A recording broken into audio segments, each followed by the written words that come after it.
Мына жерде мына женский счастье гүлін өте үлкен горшокқа отырғызылып қойылған. Байқасаңыздар, тамырының жартысы топырақта қалып кетті. Су көп құйылған, одан кейін топырағы өте лай.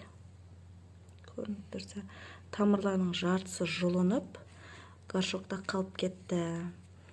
Ендігі менің істегенім, мына барлық шірген, мына қураған, жаңағы ауырған жапырақтарын бәрін алып тастап, таза жерге қойайын. Мынандай кусок қылып бөліп алдым. Барлық несін тазаладым. Сіздерге қазір көрінсе. Мына тамырлары жетеді бұл гүлге. Қазір бөлек отырғызатын бөліп отырғызам, бірге отырғызам. Және су көп ішіп қойған женский счастье гүлінің признагі мынандай болады.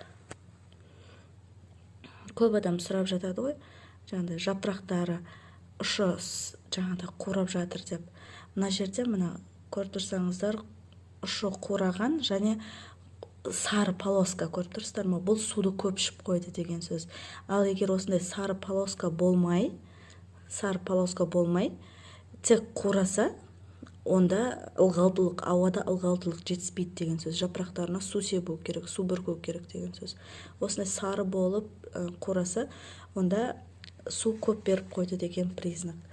Енді бұны мен мына тамырлардың барлығын фитоспорин жылы суға фитоспорин араластырып қойдым. Қазір осы тамырлардың барлығын бір жарты сағатқа осылай салып қоятын боламын. Фитоспоринге жарты сағат салып болғаннан кейін алып бір сағат, бір жарым сағаттай тамырды кептіріп аламыз. Бұл тамырларының ары қарай алып кетуіне және грибковый ауруларға болмауына септігін тигізіп, тамырларын емдейді. Фитоспоринге осылай саламыз. Барлық тамырын батырып қоямыз. Бұл тамыр аздық етпейді, алып кетеді. Мінекей мен фитоспориннен алып, мына жерге тамырларын кептіруге қойдым. Бір сағат, бір жарым сағат көлемінде осы жерде болады бұл тамырлар. Біраз уақыт кепкеннен кейін қалай отырғызғаныммен сіздермен бөлісетін боламын. Тамырларын кептіргелі бір 2 сағаттан астам уақыт болды. Енді барлығын отырғызамыз. Тамырлары жақсылап кепкен.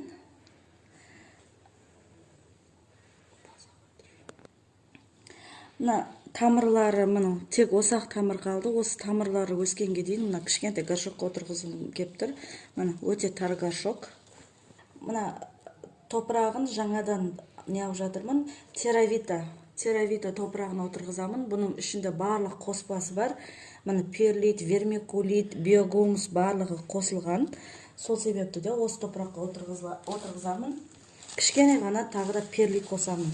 Себебі перлиттің ешқандай зияны жоқ. Бұл артық ылғалдылықты өзіне сіңіріп алып тұрады. Енді мына горшокқа, кішкентай горшокқа отырғызамын.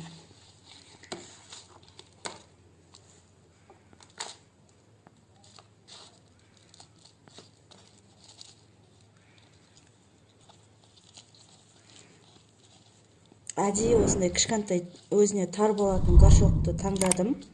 Себебі мына горшоктың бәрін тамыр толтырып өспегенше бұл гүлдемейді. Және тамыры үлкен горшокты бұл гүл жақсы көре бермейді.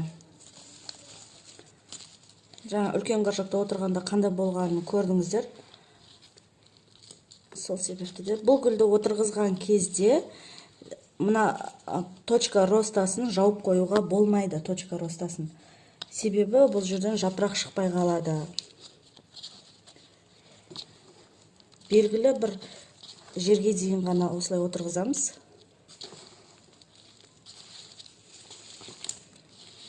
Мына горшок өте тар болып тұр бұған. Осылай отырғызылды. мына көріп тұрсаңыздар, өте кішкентай горшокқа мені точка ростасын ешқандай жапқан жоқпын. Мына жерде гүлдейін деп гүлі шыға алмай қалған. Бұған енді мен бүгін су құймаймын. Себебі жаңа фитоспорин суда тұрды тамыры, біраз кепті. Енді 4-5 күн өткізіп барып құямын суды. Мына топырақтың өзі де ылғалды. Сол жетеді деген ойдамын. Қазір эпинмен бұның жапырақтарын жуып, эпинді шашатын боламын, стресс болмас үшін. Жаңа айтып өткенімдей, мына суды көп беріп қойған кезде, мына жапырақтары мынандай болып ұштары осылай сарғаяды. Және мынандай сары болса, мынандай сары із болса, значит су көп беріп қойғансыздар. Егер сары із жоқ, тек осылай қораса, онда жаңағыдай ауаның құрғақтығынан